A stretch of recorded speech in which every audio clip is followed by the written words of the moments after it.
Fiat 640 जी 7 ਫਾੜੇ ਚੇਦਰ ਹਾਲ ਤੇ performance check ਕਰੋ ਜੀ।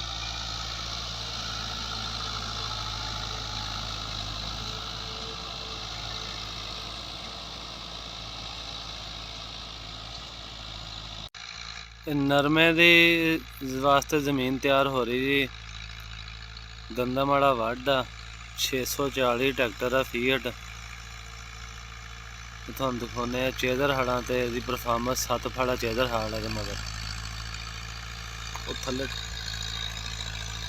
ला दो सही। हाँ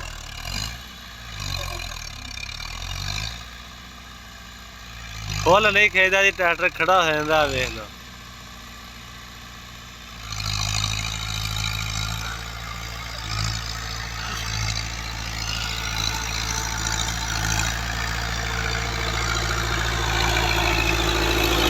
और ला भी सही।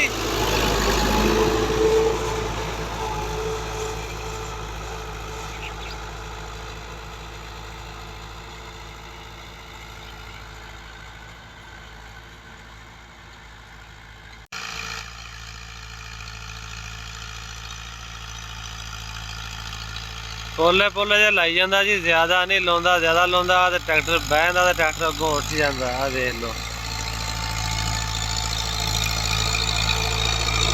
मत्थे ते आके भी आसरा करके मुड़दा।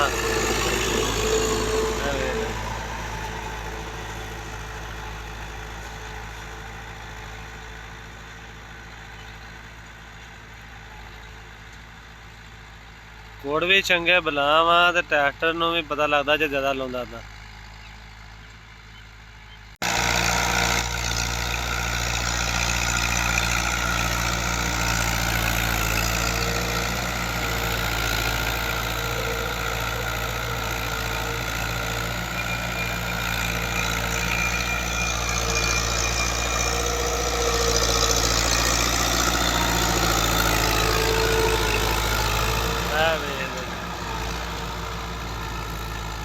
ज्यादा लगता है तो ट्रैक्टर की जान तो बनती है, तो ट्रैक्टर की लंब भी वेखो। फीअट के वास्ते रोग नहीं है, इत्थे 75-85 होवे ना, वो ज़्यादा बेहतर होंदा इहदे नालों, क्योंकि उसदा टोरा भी ज़्यादा हुंदा वा।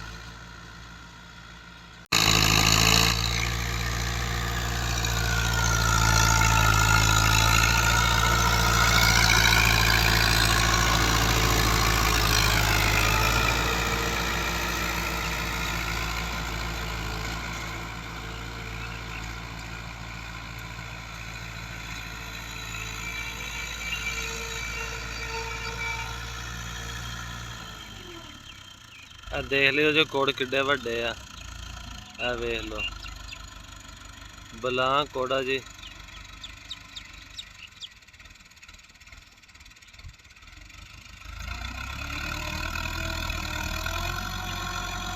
ਇਹਦੇ ਨਾਲ ਚਾਹੁੰਦੇ ਅਸੀਂ इजाजत जी। दुआवां याद रखियो। अल्लाह हाफिज़।